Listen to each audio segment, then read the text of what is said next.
Assalamualaikum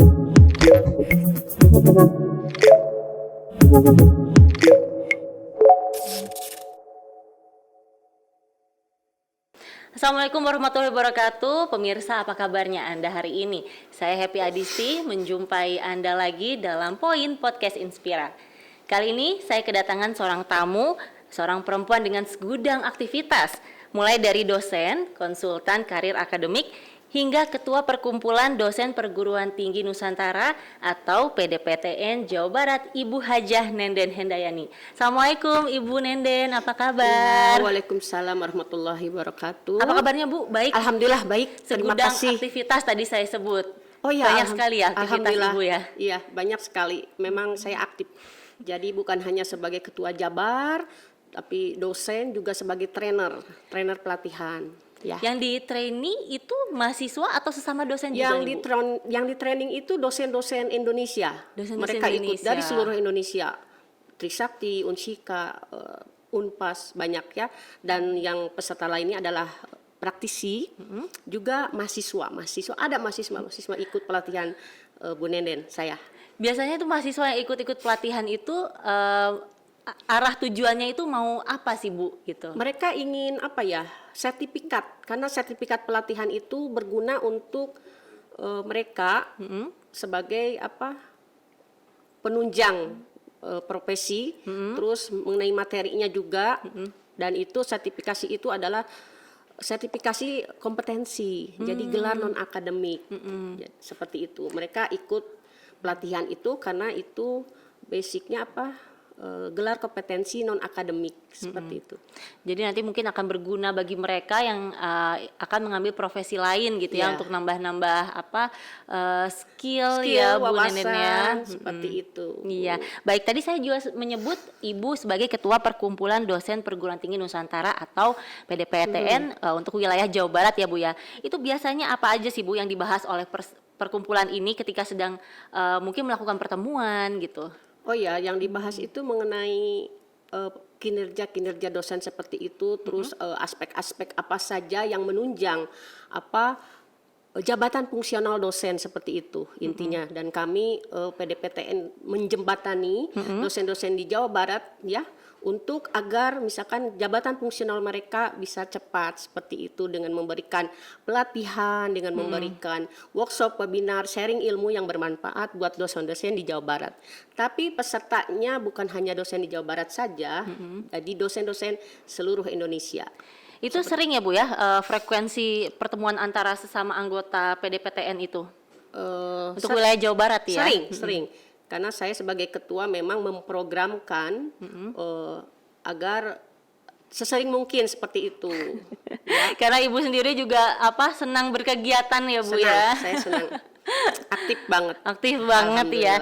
Nah, lalu apa aja sih Bu dari sejak berdiri sampai Ibu akhirnya terpilih menjadi Ketua PDPTN Jabar ini, kegiatan apa saja yang sudah dilakukan oleh Persatuan Dosen Jawa Barat ini Ibu dan juga teman-teman sesama anggota gitu? Oh ya, alhamdulillah sejauh ini selama kepemimpinan saya selaku Ketua DPW Perhimpunan Perkumpulan Dosen Nusantara, alhamdulillah sudah continue banget, alhamdulillah, karena memang itu programkan sebulan sekali, sharing ilmu yang bermanfaat lewat workshop ya, lewat webinar seperti itu. Karena apa? Karena sertifikat kita di DPW PDPTN ini berguna untuk dosen-dosen untuk sertifikat penunjang sertifikasi dosen, begitu Bu. Jadi kita sharing ilmu hampir kadang sebulan 2 kali saya canangkan. Alhamdulillah pesertanya membludak. Saya menampilkan keynote speaker yang tokoh-tokoh nasional seperti Pak Samsuri ya, Kepala LDT 4, Dewi Motik juga pernah, Prof. Ali Gupron di Rut BPJS juga sudah bekerja sama dengan DPW PDPTN, alhamdulillah. Staf Kemenristek Dikti ya, Gus Wahid, orang kepercayaan itu partner Ibu juga itu? Ya, partner, itu rekan kerja. Rekan Terus kerja ya. siapa lagi ya, Prof. Sugiono ya, yang pakar medlit, itu sudah Ibu lakukan juga, alhamdulillah. Dan sekarang ini terakhir dengan Bapak Prof. Insinyur Nijam, Kemendikbud Dikti ya. Alhamdulillah. Ini saya sering mendengar namanya itu Prof. Nizam. Prof. Nizam itu Kemendikbud RI ya, Kemendikbud Dikti, alhamdulillah direkturnya. Ya. Itu semua partner yang Ya. sudah bekerja sama dengan Ibu ya. Iya, alhamdulillah. Betul. Tapi kalau saya ingat Ibu dosen juga ya, betul ya? Saya dosen. Mengajar di berapa kampus tuh, Bu? Alhamdulillah, saya di 2 kampus. 2 kampus di Bandung semua Di ya? Bandung semua, home base sekarang. Sebagai dosen tetap Unisal di Ciganitri, Iya. ya. Dan yang kedua sebagai saya dosen LB, dosen tamu di Universitas Pasundan Bandung. Di Unpas ya. Fakultas Ekonomi Bisnis, alhamdulillah dipercaya juga sama Unpas ya. Luar biasa Ketua Jabar. memang Ibu ini. Ya alhamdulillah. Sebagai dosen PIE saya pengantar ilmu ekonomi kalau di Unpas. Untuk di Unpas ya, Ya. pengantar ilmu ekonomi. Alhamdulillah. Wow. Nah, Bu sebagai dosen nih ya, gimana sih Ibu bila ingin berkomunikasi dengan mahasiswanya, terutama kan saat ini mungkin banyak ya mahasiswa yang kelamaan di rumah gitu ya gara-gara pandemi gitu. Lalu bagaimana untuk akhirnya bisa berkomunikasi dengan baik sebagai seorang dosen dengan mahasiswanya gitu. Oh ya, untuk program ini karena misalkan kejenuhan, kita programkan kampus sendiri memprogramkan agar di mix ya. Jadi tidak hanya Zoom karena ya terus terang itu membuat jenuh mahasiswa ya. Iya. Jadi di mix kampus juga menyelenggarakan tidak hanya Zoom tapi ada dicampur dengan untuk datang ke kampus, jadi bisa berinteraksi dengan dosennya seperti itu. Jadi, nah, tapi ketika sudah bertemu langsung nih Bu dengan Ya. mahasiswanya di kelas gitu ya, Ibu gimana sih teknik komunikasi yang biasa Ibu lakukan gitu? Oh ya, ya biasa Ibu lakukan ya seperti biasa sebagai dosen ya kita harus sebagai pembuka bagaimana dengan interaksi dengan mahasiswa, apa kabar ya. Iya. Terus selalu menyelipkan kalian itu harus tetap selalu semangat untuk mengikuti mata kuliah agar cita-cita kalian tercapai seperti itu.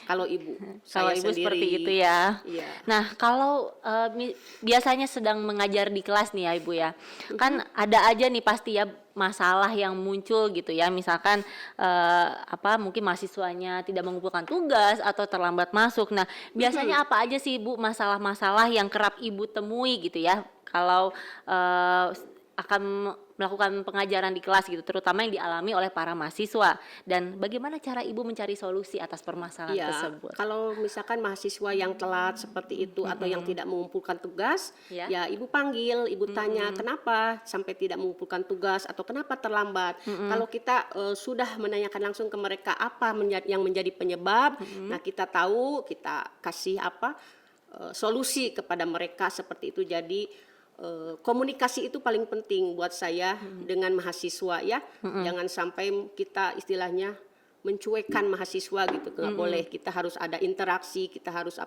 ada komunikasi dengan mahasiswa kita ya. Karena mahasiswa walaupun mereka adalah penerus bangsa gitu, supaya gimana caranya ya belajarnya bisa belajar dengan baik seperti itu. Iya, Menjadi iya. mahasiswa yang istilahnya panut akan aturan-aturan yang ada di kampus, Iya. bersikap sopan kepada dosennya seperti itu. Tapi ada nggak sih Bu mahasiswa yang bandel gitu, yang pernah Ibu temuin gitu sebagai seorang dosen? Ada juga mereka cukup unik ya. Jadi Unik ya, Bu, unik karena menjadi tantangan buat saya kadang. Misalkan di kelas berisik atau gimana, saya bilang ya jangan ribut gitu ya. Tapi alhamdulillah mereka selama ini nurut panut kepada dosennya ya. Waktunya Manut gitu ya. belajar, waktunya istilahnya ada misalkan mereka riuh. Tapi pas waktunya Ibu misalkan menyampaikan materi, alhamdulillah mereka panut dengan semangat, dengan tertib, alhamdulillah gitu. Metode pengajaran yang Ibu lakukan misalkan ketika menemui anak-anak yang cukup sulit dan unik ini tuh apa Bu kira-kira yang biasanya Ibu lakukan gitu? Iya, seperti tadi Ibu bilang bahwa kita memang harus komunikasi langsung. Komunikasi ya. Langsung kita chat gitu ya. Mengapa ada apa seperti itu ya, supaya misalkan kesalahan yang mereka lakukan tidak terulang. Iya. Jadi kita sebagai dosen bukan hanya istilahnya menyampaikan materi saja, Iya. setelah itu lepas bebas pulang masa bodoh gitu ya. Iya. Enggak. Kalau Ibu sendiri Ibu berinteraksi, misalkan dia nggak mengumpulkan tugas, harus mengumpulkan tugas karena itu adalah misalkan poin untuk menambah nilai mereka. Itu yang saya lakukan Tapi sebagai biasanya dosen. setelah dirangkul sama ibu, bagaimana respon mahasiswanya itu, Bu? Alhamdulillah mereka reaktif gitu ya, Menerima dengan baik ya? responsif, menerima dengan baik. Tandanya kan istilahnya Senang diperhatikan ya diperhatikan oleh karena ibu. mungkin dosennya tidak hanya mengajarkan Ya. materi ilmu saja, jadi mereka Ya. memberikan perhatian di luar jam kerja mereka kepada mahasiswanya, seperti itu. Iya, iya, iya. Itulah hal-hal yang apa ya, sebagian kecil ya, mahasiswa-mahasiswa yang misalkan yang nggak ngumpulin tugas atau yang Ya. terlambat seperti itu. Hanya dikasih tahu aja. Iya, iya. Perhatian Intinya sih. memang komunikasi yang baik ya, Ya, antara itulah. dosen dengan mahasiswa, Itulah Ibu intinya, ya. jadi ada komunikasi, interaksi antara dosen dan mahasiswa seperti itu. Kalau salah tidak perlu ragu untuk menegur para mahasiswa Enggak, yang seperti memang itu. melakukan kesalahan itu gitu Iya, ya, Bu ya. tidak perlu ragu. Baik, kita minum dulu Bu Nenden, kebetulan ini ada Iya. air minum dari Hevitro, Amanda Brownies. Seger Oh. banget, jadi kalau haus kita minum dulu. Ya, hatur nuhun ini. Terima kasih. Dari Hevitro. Jadi nggak Terima kasih Happy Tro. nggak masuk kulkas juga, adem gitu air ini? minumnya. Iya. Oh, bagus ini nih ya. Apalagi kebetulan kan sekarang cuacanya lagi kurang bagus ya, Bu ya. Iya. Jadi kita harus banyak minum gitu. Betul. Jangan sampai kita asik ngobrol tapi lupa minum gitu. Iya, iya. Alhamdulillah. Lalu kita kembali lagi nih, Bu. Saya pengen tahu menurut Bu Nenden, profil mahasiswa yang ideal itu seperti apa sih, Bu? Pasti Ibu kan sudah banyak ketemu banyak tipe mahasiswa ya selama Ibu menjadi seorang dosen. Nah, menurut Ibu profil mahasiswa yang ideal seperti apa? Ya, profil mahasiswa yang ideal ya, menurut saya yang unik juga, sama unik. Jadi seperti ini, bersikap santun ya, bertutur kata yang santun, terus berpenampilan yang rapi. Juga dia bisa tidak hanya istilahnya mengejar IPK. Jadi dari sisi akademik saja yang dia kejar tidak, tapi dia harus mampu menyeimbangkan antara akademik dan kepemimpinan organisasi. Itulah Oh, iya. mahasiswa ideal menurut saya. Soft skill Iya, ya. jadi mereka tidak hanya mengejar IPK yang tinggi, Iya. tapi mereka mampu berorganisasi dengan baik. Jadi pada suatu saat nanti mereka tampil di masyarakat, mereka sudah terbiasa sebagai misalkan pemimpin yang profesional. Dia mampu menjadi pemimpin yang baik, bisa mengatur anggotanya yang baik, Iya. bisa berbicara di forum masyarakat seperti itu. Jadi istilahnya harus ada balancing, keseimbangan antara sisi akademik dan organisasi. Itulah menurut saya mahasiswa yang ideal. Yang ideal yang saat ini Mampu berpikir kritis juga, Iya, seperti iya. itu, kreatif, inovatif, inspiratif.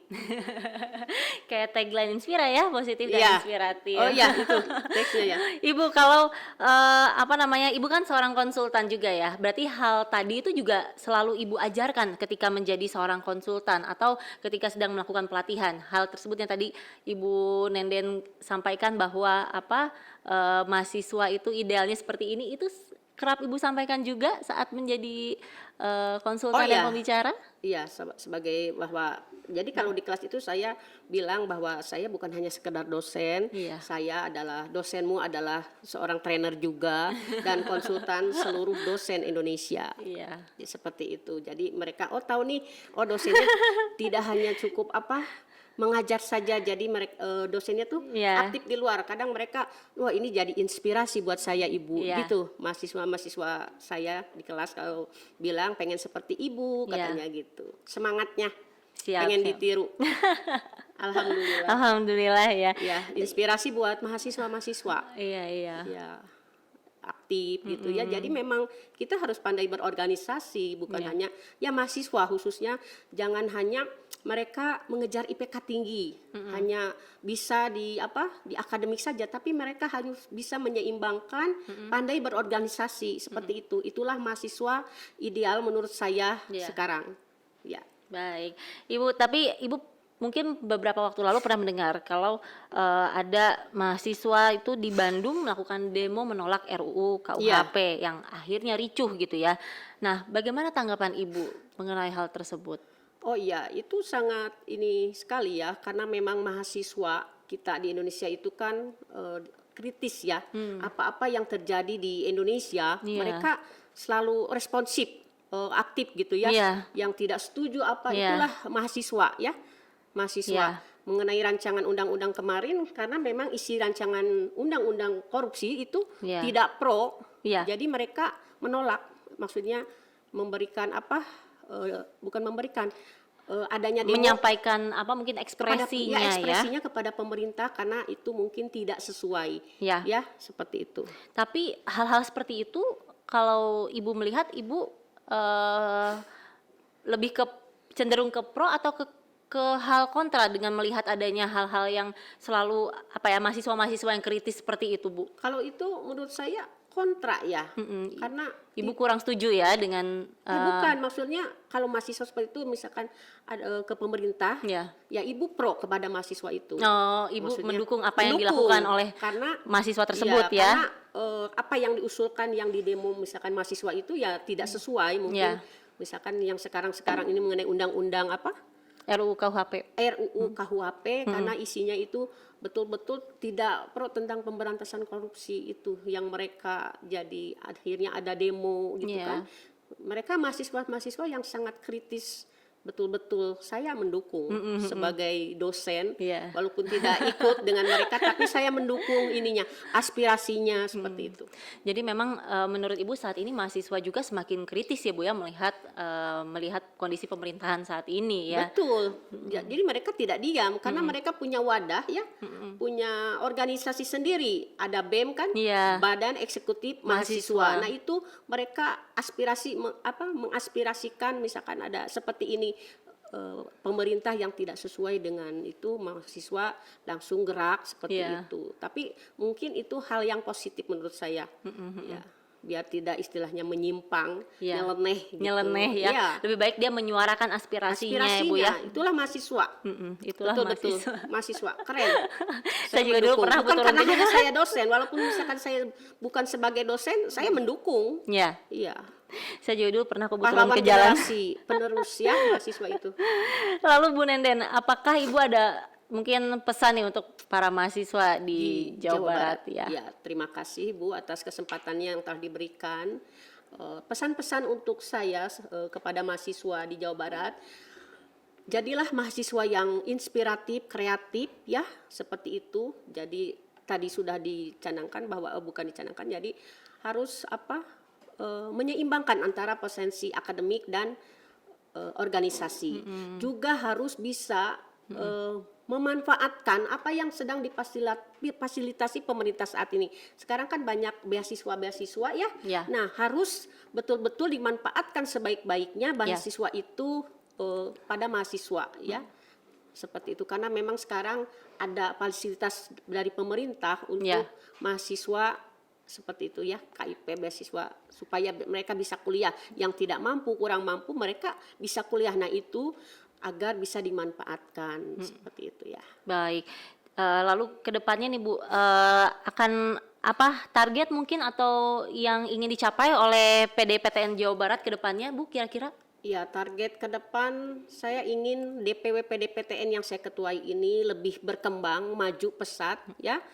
Sebagai wadah untuk menjembatani dosen-dosen di Indonesia, dosen-dosen di Jawa Barat khususnya, tapi di Indonesia seperti itu. Itulah forum adanya perkumpulan dosen perguruan tinggi Nusantara, saya Jawa Barat ya. Jadi untuk menjembatani, menengahi, memfasilitasi apa-apa keperluan yang menjadi keperluan dosen, misalkan jabatan fungsionalnya, kita mengadakan workshop, webinar seperti itu karena berguna bagi mereka. Untuk menambah skill para dosen juga Iya, ya gitu. Menambah wawasan justru. Iya. Lalu rencana kerja 2023 Bu, apalagi kan sebentar lagi tutup tahun ya. Apakah nanti PDPTN akan melakukan sebuah gebrakan baru mungkin nanti tahun 2023 gitu? Ya, insya Allah tahun 2003 gebrakan DPP DPTN akan kita canangkan ya. Kita akan rakernas seperti itu, raker di DPW PDPTN. Ibu berarti sampai tahun berapa Bu ininya? Saya 2000 sampai 5 tahun Bu. 5 tahun ya, setiap 5 tahun ya. Dan Ibu baru terpilih ya tahun ini ya, tahun 2022. Udah 2 tahun ini. Oh, udah 2 tahun, jalan tahun kedua. Iya. Luar Mungkin biasa. begini, target ke depan DPW PDPTN yang saya ketuai. Sekarang ini kan dosen-dosen di wilayah sudah ada dan mereka ke depannya akan saya untuk menjadi ketua di wilayahnya. Seperti itu target saya. Jadi ketua-ketua wilayah misalkan Cianjur, Purwakarta sekarang sudah ada alhamdulillah. Iya. Beberapa wilayah Per di wilayah Jawa, itu ya, sudah ada perwakilan. Sudah. Mereka sudah masuk menjadi anggota DPP DPTN yang saya ketuai alhamdulillah, dan ya progres ke depan seperti itu. Saya ingin mereka menjadi ketua-ketuanya di wilayahnya masing-masing. Itu target saya. Target tahun depan ya, luar biasa Ibu Hajah Nenden Hendayani. Terima kasih. Tadi berpesan kepada para mahasiswa agar jangan takut untuk kritis, jangan takut untuk terus mengembangkan skill dan juga wawasan, karena kita nggak tahu nanti kedepannya itu apa yang akan terjadi ya Bu ya. Jadi mahasiswa juga adalah penerus bangsa tadi kata Ibu gitu ya. Bangsa. Terima kasih Ibu Hajah Nenden Hendayani. Banyak sekali ini aktivitas yang sedang Ibu jalani ya. Mulai dari dosen, konsultan karir, sampai yang saat ini ketua trainer ya, ketua perkumpulan dosen Perguruan Tinggi Nusantara. PDPTN Jawa Barat. Luar biasa. Alhamdulillah. Terima kasih pemirsa. Saya dan Ibu Hajah Nenden Hendayani pamit undur diri. Terima kasih sudah menonton Poin. Kami berdua pamit. Wassalamualaikum warahmatullahi wabarakatuh. Terima kasih. Terima kasih.